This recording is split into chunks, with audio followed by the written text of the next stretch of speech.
Assalamualaikum warahmatullahi wabarakatuh. Perkenalkan, nama saya Sari Octavia, calon guru penggerak angkatan ke-10 SMK Negeri 1 Katimun. Pada kesempatan ini, saya akan menyampaikan koneksi antar materi, modul 1.4 tentang budaya positif. Keterkaitan antar modul bertujuan untuk mendapatkan profil pelajar Pancasila dari modul 1.1 tentang filosofi KHD, 1.2 tentang nilai dan peran guru penggerak, 1.3 tentang visi guru penggerak, dan 1.4 tentang budaya positif. Nah, keempat modul ini nanti tujuannya kita untuk mendapatkan profil pelajar Pancasila. Menurut Ki Hajar Dewantara, pendidikan sebagai proses memberi tuntunan terhadap kodrat yang dimiliki oleh siswa, sehingga memperoleh kebahagiaan setinggi-tingginya sebagai seorang manusia maupun dalam sebagai masyarakat. Pendidikan yang menekankan pada aspek intelektual saja hanya akan menjauhkan peserta didik dari masyarakatnya. Menetapkan asas Rikon yaitu kontinuitas tidak melupakan akar nilai budaya. Konvergeni, pendidikan harus manusiakan manusia. Pancantris, pendidikan harus menghargai keberagaman dan kemerdekaan murid. Selanjutnya, nilai dan peran guru penggerak. Agar guru dapat menuntun tumbuh kembang murid, maka seorang guru harus punya nilai dan menjalankan peran guru penggerak. Adapun nilai guru penggerak adalah mandiri, reflektif, kolaboratif, inovatif, dan berpihak kepada murid. Dan peran guru penggerak adalah menjadi pemimpin pembelajaran, menggerakkan komunitas praktisi, menjadi coach bagi guru lain, mendorong kolaborasi antar guru, dan mewujudkan kepemimpinan pada murid. Visi guru penggerak mewujudkan kodrat yang dimiliki oleh siswa sehingga memperoleh kebahagiaan yang setinggi-tingginya. Dibutuhkan visi dan tahapan untuk mencapainya. Dalam merealisasikan visi diperlukan langkah konkret yaitu metode inquiry apresiatif. Langkah utama Bagja diimplementasikan dalam proses inquiry apresiatif. Budaya positif tercipta dari penerapan tahapan Bagja yang memunculkan pembiasaan-pembiasaan positif di sekolah. Budaya positif yang terjadi pada proses pembelajaran menimbulkan rasa aman dan nyaman di sekolah. Hal tersebut dapat mendorong murid untuk bertindak dan mencipta sebagai proses kemerdekaan dirinya, sehingga murid menjadi mandiri dan bertanggung jawab. Berikut adalah kesimpulan peran saya dalam menciptakan budaya positif di sekolah. Seorang guru yang baik harus memiliki kemampuan dalam mewujudkan budaya positif di sekolah. Budaya positif tersebut dapat dijalankan dengan menerapkan konsep-konsep inti seperti disiplin positif, memahami motivasi, perilaku manusia berkaitan dengan hukuman dan penghargaan. Posisi kontrol seorang guru, pembuatan keyakinan sekolah atau kelas, dan penerapan segitiga restitusi dalam penyelesaian masalah. Disiplin positif.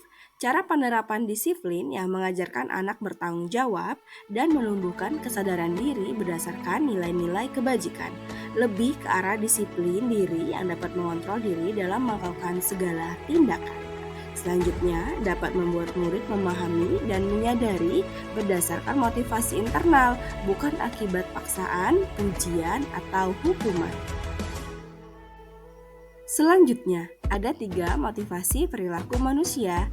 Menurut Bian Gosen dalam bukunya Structuring School Discipline, menyatakan ada 3 alasan motivasi perilaku manusia. Yang pertama, untuk menghindari ketidaknyamanan atau hukuman. Yang kedua, untuk mendapatkan imbalan atau penghargaan dari orang lain. Yang ketiga, untuk menjadi orang yang mereka inginkan dan menghargai diri sendiri dengan nilai-nilai yang mereka percaya. Ada 5 posisi kontrol guru. Yang pertama, penghukum. Yang kedua, pembuat merasa bersalah. Ketiga, teman. Keempat, pemantau. Kelima, manajer. Berikut adalah perbedaan hukuman, konsekuensi, dan restitusi. Tindakan terhadap suatu pelanggaran pada umumnya itu berbentuk hukuman atau konsekuensi. Jika restitusi bisa dinamakan disiplin positif. Yang pertama, hukuman bersifat tidak terencana atau tiba-tiba.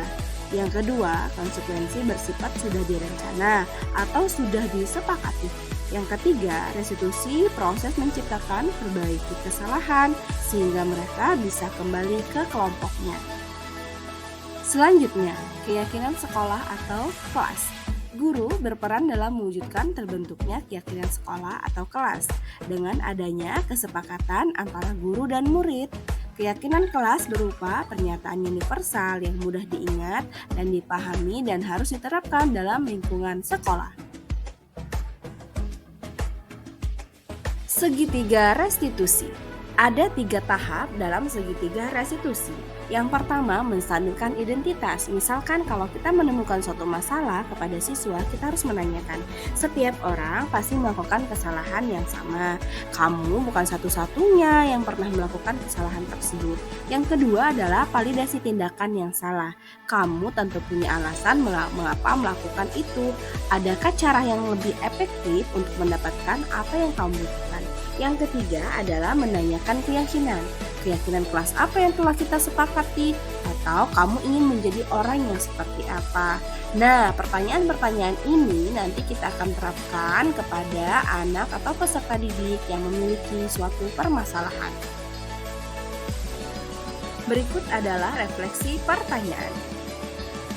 Pertanyaannya pertama, sejauh mana pemahaman Anda tentang konsep-konsep inti yang telah Anda pelajari di modul ini, yaitu disiplin positif, teori kontrol, teori motivasi, hukuman, dan penghargaan, posisi kontrol guru, kebutuhan dasar manusia, keyakinan kelas, dan segitiga restitusi.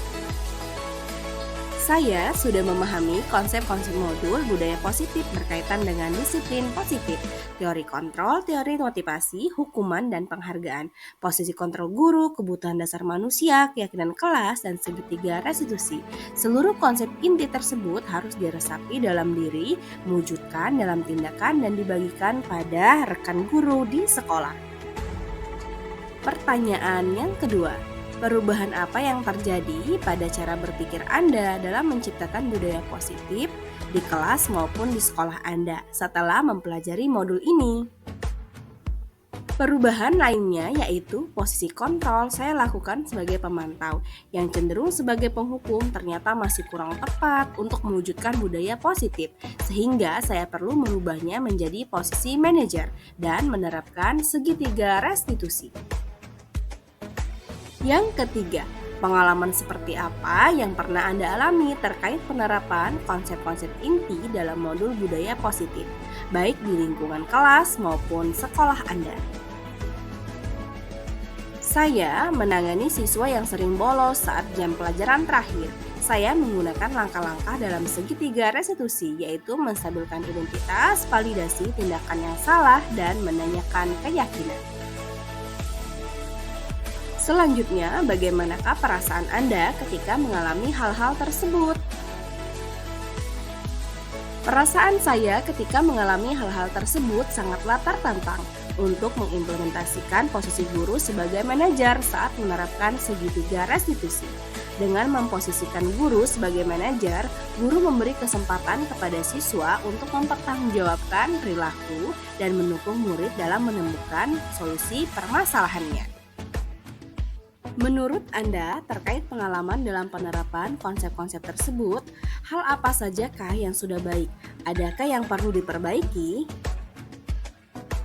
Hal yang sudah baik yaitu nilai-nilai kebajikan dan keyakinan kelas yang dibangun bersama dengan berpihak kepada murid. Hal yang perlu diperbaiki yaitu posisi kontrol seorang guru yang cenderung sebagai penghukum dan pembuat rasa bersalah menjadi posisi kontrol manajer. Sebelum mempelajari modul ini, ketika berinteraksi dengan murid berdasarkan 5 posisi kontrol, posisi manakah yang paling sering Anda pakai dan bagaimana perasaan Anda saat itu? Setelah mempelajari modul ini, posisi apa yang Anda pakai dan bagaimana perasaan Anda sekarang? Apa perbedaannya? Posisi kontrol yang sering saya pakai yaitu pemantau. Yang saya rasa posisi tersebut adalah tindakan yang benar, namun saya melihat hasil yang didapat kurang signifikan. Setelah saya mempelajari modul ini, saya mencoba posisi kontrol manajer. Saya merasakan perbedaannya, di mana guru memberi kesempatan kepada siswa untuk mempertanggungjawabkan perilaku dan mendukung murid dalam menemukan solusi permasalahannya. Sebelum mempelajari modul ini, pernahkah Anda menerapkan segitiga restitusi ketika menghadapi permasalahan murid Anda? Jika iya, tahap mana yang Anda praktekkan dan bagaimana Anda mempraktekkannya? Sebelum mempelajari modul ini, saya pernah menerapkan segitiga restitusi namun tidak utuh dan urut. Tahap restitusi yang saya praktekkan yaitu validasi tindakan dengan menanyakan apa alasan melakukan hal tersebut dan menasehati tidak akan mengulangi hal tersebut lagi. Selain konsep-konsep yang disampaikan dalam modul ini, adakah hal-hal lain yang menurut Anda penting untuk dipelajari dalam proses menciptakan budaya positif, baik di lingkungan kelas maupun sekolah? Hal-hal lain yang menurut saya penting untuk dipelajari dalam proses menciptakan budaya positif adalah kerjasama yang baik antar warga sekolah, serta sarana dan prasarana yang mendukung dalam mewujudkan nilai-nilai kebajikan dan keyakinan kelas maupun sekolah. Sarana dan prasarana sekolah menunjang terwujudnya sekolah aman, nyaman, dan proses pembelajaran menyenangkan. Baik, sekian penjelasan dari saya ucapkan terima kasih. Saya akhiri, wassalamualaikum warahmatullahi wabarakatuh. Salam guru penggerak, bergerak, bergerak, menggerakkan.